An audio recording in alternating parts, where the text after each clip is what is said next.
La primera vez que Emma se dio cuenta de que el silencio podía ser más fuerte que los gritos fue la noche en que el mundo olvidó su nombre. No recordaba cuánto tiempo llevaba tirada al costado del camino de tierra, con la mejilla presionada contra el suelo frío que olía a polvo y pasto seco. El cielo sobre ella era de un morado apagado que se desvanecía lentamente hacia la oscuridad, y en algún lugar lejano un pájaro solitario lanzó su último canto antes de que todo quedara en calma. Su cuerpo le dolía en lugares que ni siquiera sabía que podían doler, las costillas le ardían como si estuvieran hechas de vidrio roto, y cada respiración llegaba como un invitado que no quería quedarse.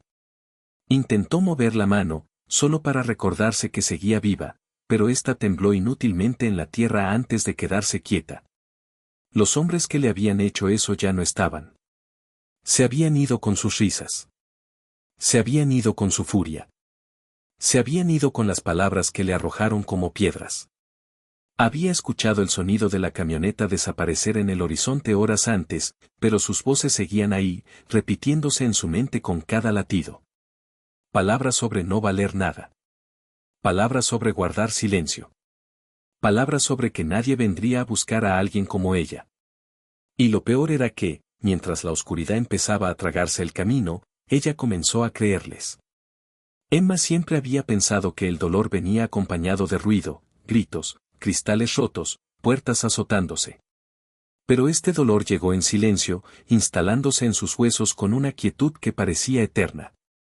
Miró el tramo vacío frente a ella y se preguntó si así era como la gente desaparecía, no con drama ni despedidas, sino lentamente, en medio de la nada, donde nadie conocía su historia. El viento sopló con más fuerza, rozando su chamarra rasgada, y ella tembló. Entonces lo escuchó. Cascos. Al principio pensó que era su imaginación jugándole una broma cruel, el tipo de esperanza que aparece cuando ya estás demasiado lejos. Pero el sonido volvió, constante esta vez, rítmico y real, aplastando suavemente la grava del camino. Intentó levantar la cabeza, pero no pudo, su vista se llenó de manchas negras. Los cascos se detuvieron. Una sombra cayó sobre ella. Por un momento, ninguno habló. Bueno, ¿qué te pasó?, dijo finalmente una voz grave, suave pero sorprendida. Emma intentó responder, pero apenas logró separar los labios, solo salió un suspiro débil. Esperaba preguntas duras, desconfianza, tal vez miedo. La gente no suele detenerse por desconocidos medio inconscientes en medio de la nada. La gente tiene prisa. Tiene su propia vida. Pero en lugar de eso, sintió algo cálido cubrirle los hombros. Un abrigo. Olía a cuero, a sol y a algo extrañamente reconfortante, como seguridad.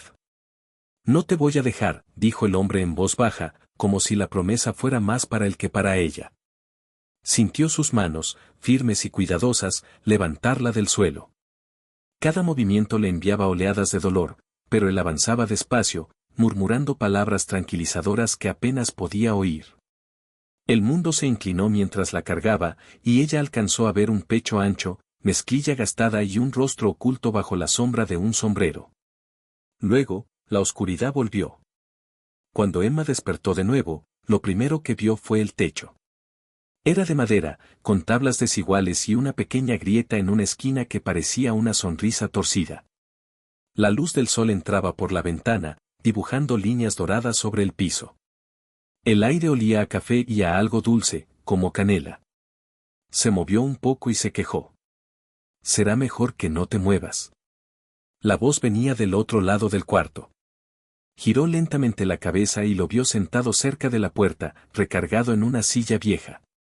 A la luz del día pudo notar la preocupación en su rostro, las líneas alrededor de sus ojos que hablaban de años bajo el cielo abierto. Aquí estás a salvo, agregó. A salvo. Una palabra tan pequeña, pero que cayó dentro de ella como una oración. Los días siguientes se mezclaron entre el dolor y una bondad silenciosa. Él le curó las heridas sin hacer preguntas que ella no podía responder. Le preparó sopa aunque apenas pudiera tragarla y se sentaba cerca fingiendo arreglar algo para que no se sintiera observada. Hablaba cuando ella necesitaba escuchar una voz y guardaba silencio cuando las palabras pesaban demasiado. Se llamaba Daniel. Un vaquero, dijo con un pequeño encogimiento de hombros, como si fuera lo menos interesante de su vida. Emma aprendió el sonido de sus botas sobre el piso de madera, la forma en que tarareaba mientras cocinaba, y como siempre tocaba la puerta antes de entrar, aunque fuera su propia casa. Nunca preguntó por la noche en que la encontró. Nunca señaló los moretones que contaban su propia historia. Una tarde, mientras el sol pintaba el cielo de naranja y rosa, Emma finalmente habló. ¿Por qué? Daniel levantó la mirada de la lámpara que estaba arreglando. ¿Por qué qué? ¿Por qué te detuviste? No me conocías. Él la observó un momento antes de dejar la herramienta a un lado. Mi mamá decía que la bondad no se trata de conocer a alguien, respondió. Se trata de verlo. Emma no entendió del todo esas palabras entonces. Pero lo haría. Las semanas pasaron y su cuerpo comenzó a sanar. Su corazón tardó más, pero también empezó a repararse en la calma del rancho. Ayudaba a dar de comer a las gallinas, barría el porche y miraba el horizonte interminable que se extendía frente a ella. Por primera vez en mucho tiempo, sintió paz. Hasta que una mañana una camioneta irrumpió en el silencio. El motor rugió en el patio y el corazón de Emma se detuvo antes de que pudiera ver quién bajaba. El pasado la había encontrado. El miedo le cerró la garganta cuando reconoció los rostros. Dio un paso atrás, pero Daniel salió al porche y se colocó a su lado, firme. ¿Los conoces?, preguntó en voz baja. Ella asintió. Los hombres se acercaron con esa seguridad arrogante que ella conocía bien. Uno sonrió con crueldad. Ella nos pertenece, dijo. Las piernas de Emma temblaron. Pero Daniel no se movió. No te voy a dejar, repitió con calma.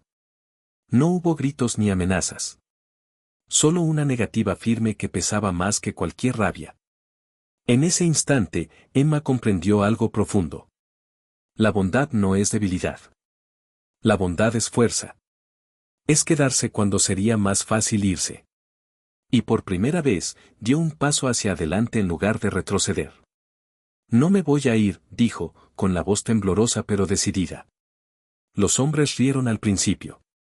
Luego vieron la determinación en sus ojos, y al hombre a su lado, y poco a poco su risa se apagó. Sin decir nada más, regresaron a la camioneta y se marcharon. Emma no supo que estaba llorando hasta que Daniel le ofreció un pañuelo. Ya se fueron, dijo con suavidad. Pero ella sabía que no solo ellos se habían ido. Algo dentro de ella también se había marchado, el miedo, la vergüenza, la idea de que estaba sola en el mundo. Meses después, Emma regresó al mismo camino donde Daniel la había encontrado. El lugar ya no parecía el final de nada, sino el comienzo de todo. El viento movía su cabello mientras respiraba profundo, sin dolor en el pecho, sin quebrarse por dentro. Daniel se colocó a su lado, mirando el horizonte. Lugar curioso para visitar, comentó. Ella sonrió. Aquí terminó todo, dijo. Y aquí empezó todo. Él asintió. Gracias, murmuró ella. ¿Por qué? Por no dejarme. Daniel sonrió, tranquilo. A veces, dijo, lo único que una persona necesita es que alguien se quede. Y mientras el sol se ocultaba detrás de ellos, Emma entendió que el acto más pequeño de bondad, un abrigo, una promesa, la decisión de no irse, puede transformar una vida para siempre. Porque en un mundo que muchas veces elige la indiferencia, la compasión es un acto de valentía. Y a veces, el verdadero rescate no es salir de la oscuridad, sino descubrir que nunca debiste enfrentarla sola.